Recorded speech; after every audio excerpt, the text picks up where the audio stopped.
Режисерот Игор Иванов Изи и продуцентот Томи Салковски, кои се вплеткани во скандалот за можно незаконско финансирање на Друштвото на филмски работници преку Агенцијата за филм, само преку грантови за филмови. Лично може би имаат заработено повеќе од 22 милиони денари, односно над 360.000 евра народни пари.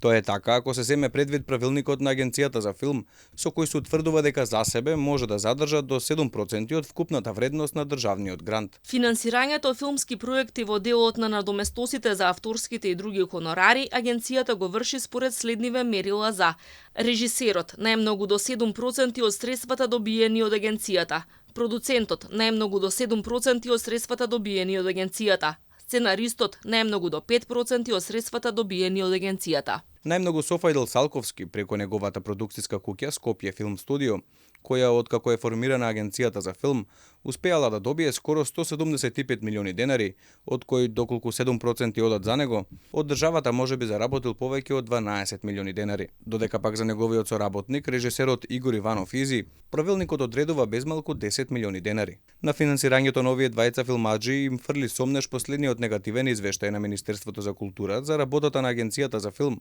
во кој стои дека друштвото кое го предводат нема оправдание каде завршиле околу 3 милиони денари народни пари. Додека нивното друштво, како и филмовите на кои работеле, ги полнеле џебовите со пари од државниот буџет, во Агенцијата за филм имало сериозни сомнежи за судирни интереси и повластени продукциски куќи. Член на управен одбор на агенцијата била Снежана Станковиќ, долгогодишен адвокат на Друштвото на филмски работници. Додека пак за тоа кој ќе земе народни пари, меѓу другите, одлучувал Бранко Петровски, кој во исто време бил и председател на надзорниот одбор во ДФРМ, а во Агенцијата за филм пак, спротивно на законот за филмска дејност, бил изберан за финансиски советник 7 години поред, за неодамна да биде награден со членство во управниот одбор на оваа институција.